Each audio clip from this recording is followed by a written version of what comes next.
What is going on, shrimp keepers? This is Rob with flipaquatics.com, and today we're at Phil and Jan's house, who have an amazing outdoor pond. Like, just check this out real quick. This thing is huge. Phil, how big is this? 6,000 gallons. 6,000 gallons. Yeah, I wish it was bigger. Do you really? Yeah. Holy. Did all that fill. You did all the work, even the patio No, work? Or? patio I had done, but the pond we put in it. So. How long did that take? We started on Labor Day and put fish in after winter in April. Wow. But everything was mostly done in Labor Day. We dug it and put the liner in over a weekend. This is amazing. How deep is it right here? About 5 feet. That's deep.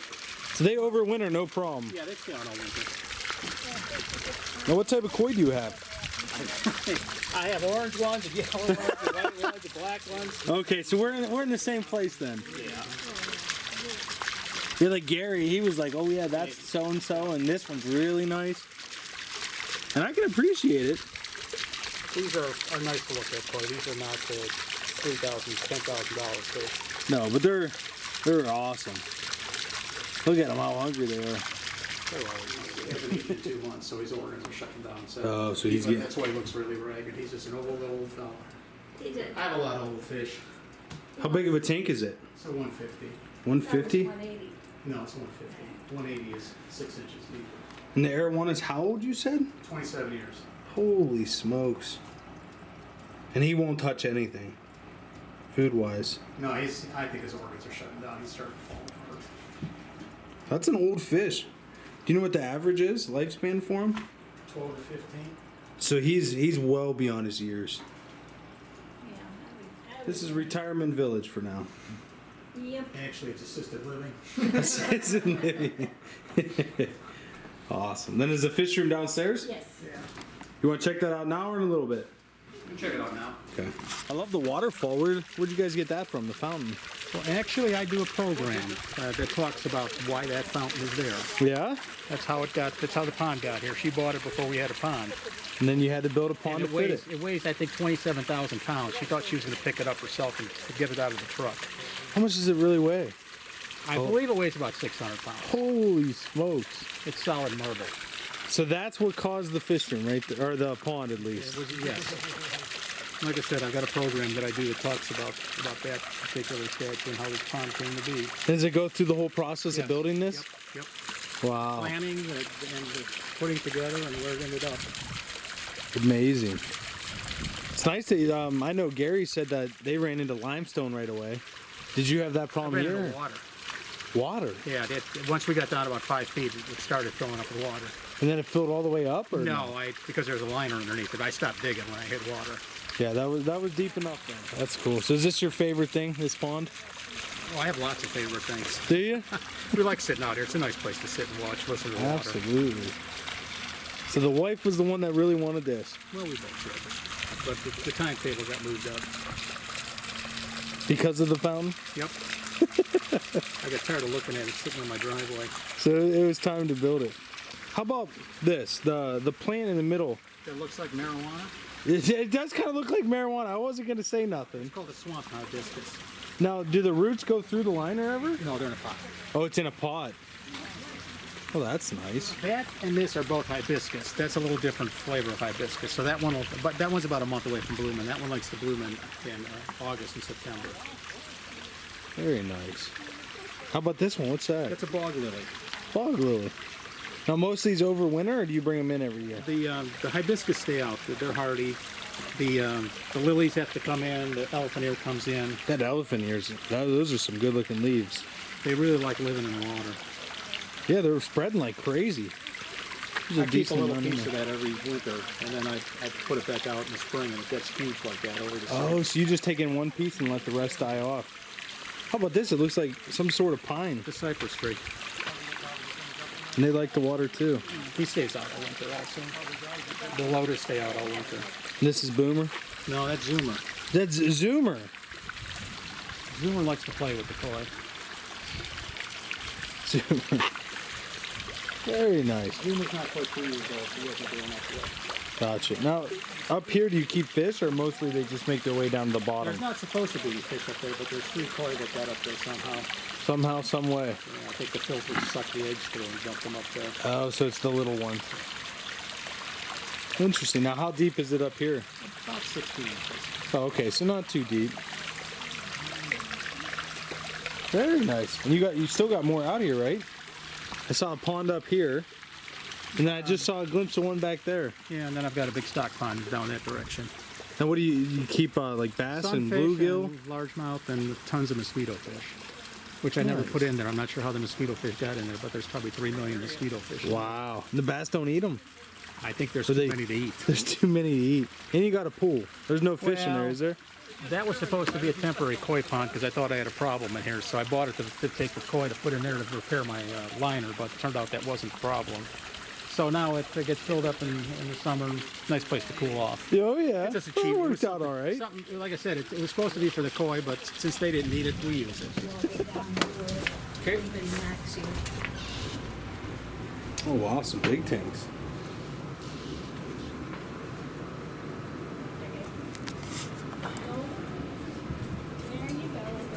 These the trophies then? No, those are Acolas. Or are they? They stay here.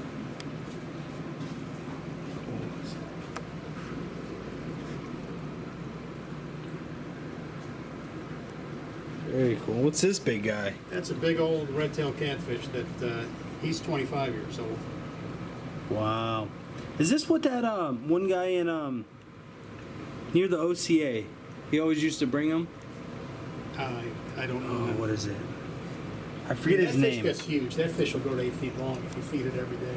Yeah, So they're I monsters. keep it on a diet. It takes care of my culls mostly. Yeah. Whenever there's something you don't want. Well, when you breed fish, you always end up with fish that aren't right. Yeah. And I saw a planet tank over here. Yeah, I don't do plants. No, is this your wife's then? No, it's mine. I have a black thumb when it comes to. Those are about the only newbies plants crick plants I can keep alive. Well, it looks good. And then what type of Those fish are are those? roseline sharks. Roseline shark? I'm sorry, Denisonii. Well, for not being good with plants, I mean the tank looks really good. You enjoy it? My wife is currently the chair of the ACA. Is that the top? Yeah, she's chairman of the BOT. Wow, so she's probably pretty busy with that. Yeah, that's why I gave it up. Yeah. Oh. Too much work. How long have you guys been involved with the ACA? Oh, I don't remember. Long time. When did they invent electricity? That long, huh? It's been a long time. You love it? Yes, I do. I love cichlids are my primary passion. I love cichlids. This is another tank of geriatric stuff. There's some really old red shoulder severums in there. They're basically on assisted living also. So you know you've been in the hobby a long time when you have 27-year-old fish. Well, I have fish that are older. So I have Synodontis that are over 35 years old. Wow. Older than me.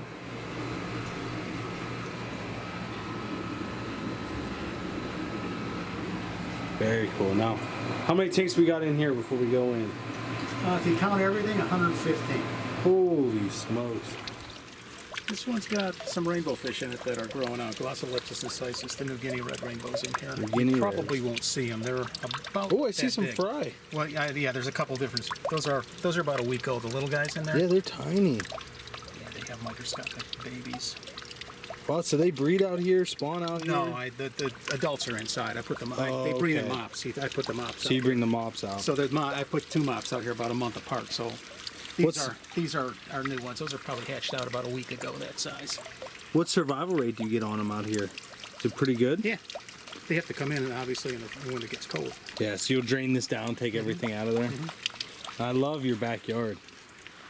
How much property do you guys own? Almost 8 acres. 8 acres just straight back. Yeah, well, we go back. If you look at my neighbors, you can see how far back he goes. We go back the same way past all those trees. Wow. And your other neighbor, what is this, llamas over here? Alpacas. Alpacas. Jeez. The only thing you can't have That's are awesome. pigs. Can't have pigs out here, but everything else you can have. Really? Why not pigs? They stink. Oh, so no one wants Actually, I them. think chickens smell worse than pigs. Oh, chickens. We just got chickens and my wife's obsessed, but I'm not a believer yet. It'll be nice having eggs. You got a monster. That's good.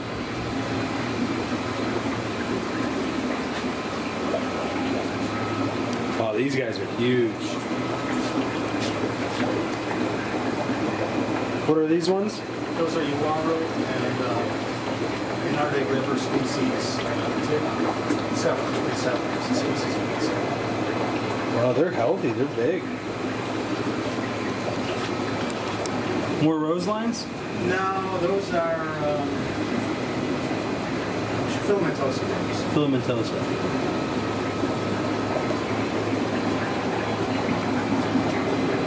Most of those are feather fins. Feather fins? A couple different ones. And catfish. Now, are most of these fry grow outs? No, the wrinkles are. The trophies are. Trophies are. Those are some more icolas out there. Two little guys. And rainbows. Bosmani, or however you say it. Yeah. Bosmani. That's a nice breeding group.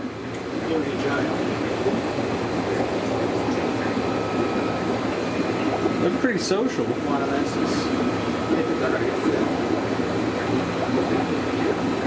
Now, which ones did you have outside in the pond? They're over that building. Oh, okay. We'll make our way over there. Some more plants? Oh, wow. Those are empty. I've seen a lot of these guys today. Which ones? Where are they? Calvus? Yeah, Calvus. Yeah, cherry. Actually, most of those black Calvus came from the original one. Oh, so you had the original line?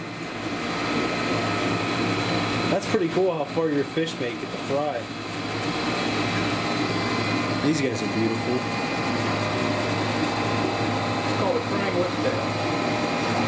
There's some big crying whiptails.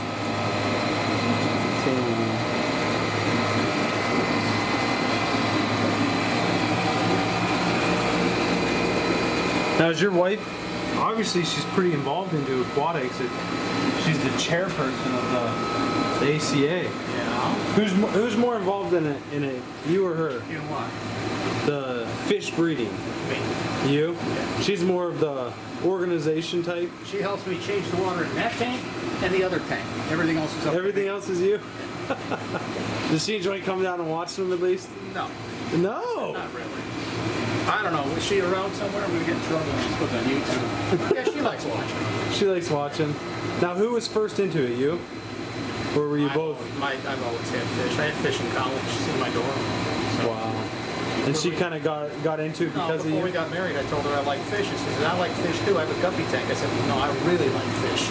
She's like, all right. We got a lot of stuff. There's a cobalt filter or heater. Yeah. Now, do you have a good relationship with Cobalt because of the ACA? No, Cobalt for a long time. They know me, we know them. So yeah, Cobalt's a good company. That works I out knew really Les when he was before he started the company when he was with UPG. good. Oh, so you knew it before, right when it started? I've been around for a while. I'm older than I look. Yes, the trophies you saw out there, that's all. All the babies? Yeah. I love the Cobalt egg tumblers. They're fantastic tumblers. I really like them too.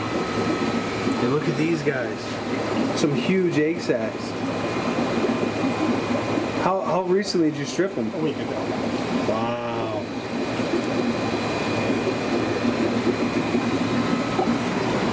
Amazing. Ooh, what are these guys?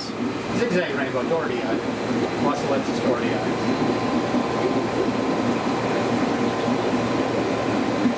I like the stripes.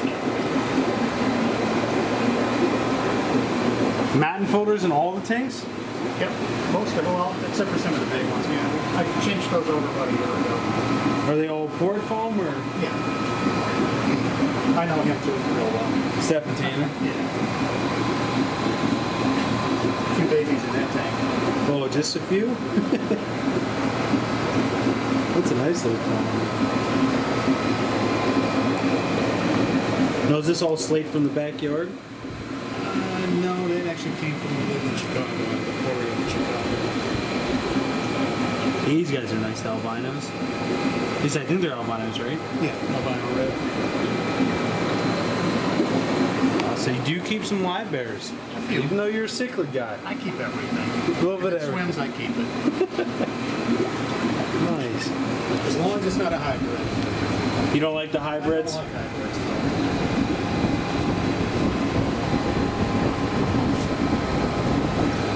Very cool. Are they?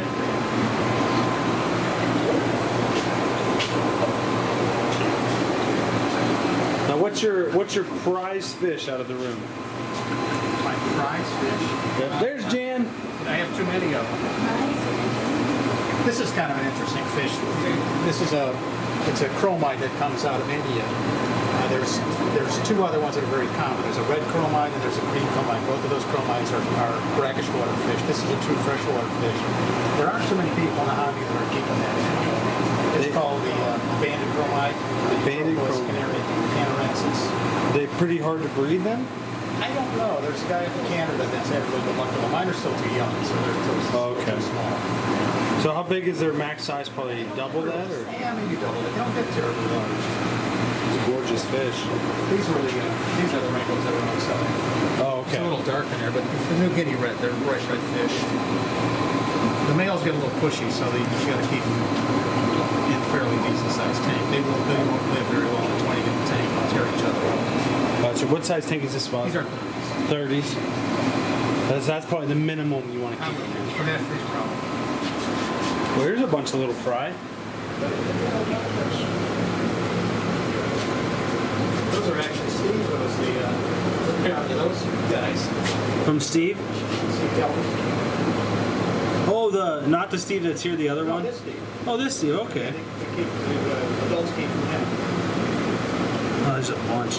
Yeah, he said he loves the torpedo style Yeah, I like the Julies. cichlids. The trick with Julies is when you harvest the babies, you don't take them all out. They like keeping some in there with them? Well, it's not a matter of like. It's if you take them all out, usually the female will kill the male. Really? Yeah. She gets really pissed off if you steal all her babies, so you have to always leave the female on. Interesting. That's good advice, though. That's a fish you don't see very often. That's lineye. Wineye? Libacromus lineye. Lineye.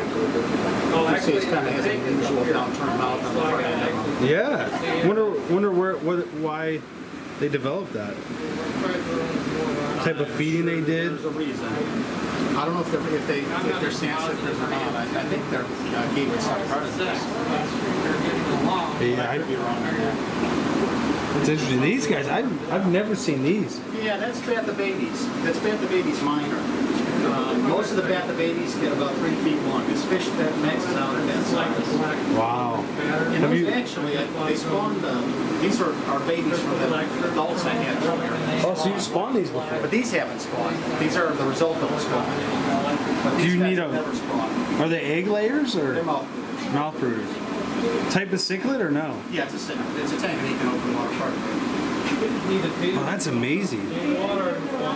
So what do you feed them? Pellets? That's really cool. How do you distinguish between males and females? Pretty easy. You see the one, look at the anal fin on the one down there. You see how he's got 3 egg spots on his anal fin? Let's see. Which one? The one on the The one bottom? right in the bottom, that's the male. You can see if you look at his anal fin, he's got to turn a little sideways because there you go. Oh, yep, see it. The other ones are females. You see how their anal fins are clear. That's real interesting, like silver spots. Yep. Yeah, those are unique. Where'd you originally get them from? Blue Chip Aquatics is where Blue they Chip? came from, yeah. They still around? He's still in business, yeah. Still in He lives in business. Hamilton, but he's not selling out of his house anymore, so I'm not sure. But he still has a website, Blue Chip Aquatics. Those were born April 21st, and that's how much they've grown since April. That's amazing. Really fast growing animals. I'd say those are what, about 4 inches maybe? 3-4 inches? How many are in there? About 10? There were 21, and I put, so there should be 15 left. 15. Yeah, for not having a green thumb, you got quite a few healthy looking plants. I know what I can keep alive. You stay within your comfort zone. That's awesome. How about this? You've been in the hobby for a long time. You're obviously good at it. You got a lot going on. What advice would you give to a fish keeper that's just getting into Join a local fish club. A lot of expertise. Because most people start out unfortunately, a lot of the stores, if you buy your fish at PetSmart, they don't know how to keep the fish alive. No, not at all. So join a local fish club. There's a lot of expertise. Participate in the club. You meet a lot of neat friends. How about the ACA? Do you guys have a moving? The convention moves around. Next year it's going to be on the East Coast out in New England. Year after that it'll be some other city we haven't decided yet. So it moves around the country. It goes from the Midwest to the East to the West, so it moves over there. Now, how do they find out about that? Is there, you guys have a website? www.aca.org. Wow. And so that's pretty cool. So what do you guys do? Do you partner with local clubs to put on shows? Yeah. And that's how you're the person that works with the local club to get the show planned. The local club does all the labor. Wow. Because the ACA is comprised of people all over the country, so you have to have some local group that does it. We've hosted 4 in Cincinnati. Wow, that's a lot. Which I chair 3 of those. 4 in Cincinnati. No. There have been 4 conventions in Cincinnati. But I have chaired 4. 3 in Cincinnati, 1 in Detroit. One was before But there were I 4 in Cincinnati. 1 was before we moved here. There's been 3 since we've been here. way before. Now, Jane, you're the big honcho over at the ACA, right? Yes, I am. That's awesome. Now, did you get into it because of him? Yes. Yes. Oh. Yeah. Oh, yeah. Now, what's your role at the ACA? I know you're the top person. Chairman of the board of trustees. So do you take care of like all the budgeting and things like that, or? Well, we've got a treasurer that does the budgeting, but we budget, keep things running smoothly, get bumpers published. Well, you have 8 trustees, And right? we have 8 trustees on the board plus the chair. That's And then a amazing. whole group of committee chairs. So, and you enjoy it. Oh, I love it. And I heard you just got an award. I did. What was the award for? I am now a fellow of the ACA, Wow. Which is the highest which is the most recognition. highest honor you could possibly get. That's amazing. And you're a fellow as well? Back in 2010, yeah. So we're the only husband-wife team that are fellows of the ACA. Ever. Ever. Ever. That's And there's awesome. 21 or 22 fellows now. 23. You're number 23. I'm number 23. So do they nominate one every couple No. years, or how does it work? The board of trustees decides if somebody's worthy of a fellowship or not. So it takes 2 separate BOTs. The BOT changes every year. There's always half of the BOT that is replaced every year. So it takes a majority vote of 2 consecutive BOTs to do that. To make someone a fellow. So like I said, there's only been 23 since the inception of the ACA. So we're both pretty proud of it. Yes. That's amazing. Congratulations to both of you. And I got to award it to her in Houston That this was year. cool. Of course, they told me 4th of January that she was going to get it. Said don't say 4th of January. Oh, so they keep it a secret. So you have no idea. No, she had no idea. But I had to hold it from the 4th of January until July, whatever the heck it was. Yeah. Was she mad at you for not telling her? No. It's a big secret. That's amazing. Now, Jane, how about for you? Is if you could give a piece of advice to a hobbyist or someone just getting into it, what would it be? I would say don't get discouraged. Keep on trying. Keep on trying. That's right. We've all made a lot of mistakes. Yes. My advice was join a local. I heard your advice, so that's my advice. Is don't give up. Don't give up and join the local club. That's right. We've got a really good club there in Cincinnati. Very active. Good. That's really good. Yeah, it's a really good group. I'm excited to do the presentation tonight. All right, good. Hopefully I do good. I'm a little exhausted after all the fish room If tours. we start booing, then you know it's time to go. Then you know it's time. Just cut it off there and say thank you very much. I'll Cut see you your guys later. losses and go home. That's awesome. Well, thank you both so much for inviting me over the house. You're welcome. We're getting ready to enjoy a steak dinner, right? That's right. Awesome. Well, thank you guys again, and really love the tour. Okay, thank you.